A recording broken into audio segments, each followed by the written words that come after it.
बचपन से लेकर आज तक हमने दीगर खादमीन से और मसीहियों से ये सुना था खुदावंद यीशु मसीह को एक कम 40 कोड़े लगे।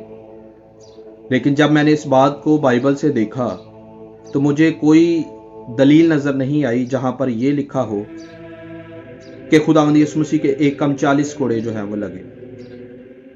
मसीह में मेरे अजीजों, मैं आपको ये बताना चाहता हूं, यहूदी जो है वो शरीयत के मुताबिक जब किसी मुजरिम को पकड़ते थे तो उसे सजा देने के लिए 40 कोड़े लगवाते थे, और जब 40 कोड़े कंप्लीट हो जाते तो लिख देते कि अब तुम्हारी सजा जो है वो माफ हो चुकी है। लेकिन मैं आपको ये बताना चाहता हूं कि यहूदियों ने तो खुदावंद यीशु मसीह पर साजिश की और रोमी हुकूमत के हवाले किया।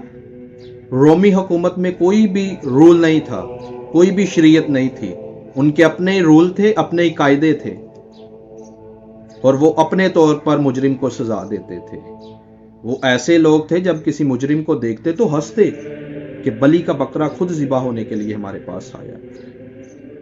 तो खुदावंद यीशु मसीह ने मेरे लिए, आपके लिए अपनी पीठ पर जो कोड़े सहे वो एक कम 40 नहीं थे या 40 नहीं थे, वो अनगिनत थे, बेहिसाब थे, जो मेरे लिए और आपके लिए सहे। और एक एक कोड़ा मेरे और आपके गुनाह की कीमत थी जो खुदावंद यीशु मसीह अदा कर रहे थे। इसके साथ साथ मैं आपको ये लाजम बताना चाहूंगा कि मुकद्दस पालूस रसूल अपनी बाबत ये जरूर लिखते हैं कि मैंने यहूदियों से 5 बार एक कम 40 कोड़े खाए।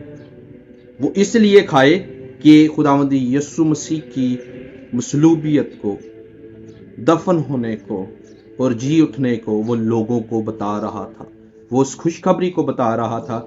इसलिए यहूदी उसे बार बार पकड़ते और एक कम 40 कोड़े लगाते। उनको पता था कि हमने अगर 40 लगा दिए तो उसकी सजा माफ हो जाएगी, इसलिए वो 39 कोड़े मुकद्दस पालूस रसूल को लगाते ताकि इसकी सजा माफ ना हो। और वो फिर भी हंसता और मुस्कुराता, उठता, खड़े होता और कहता, मैं अंजील से नहीं शर्माता।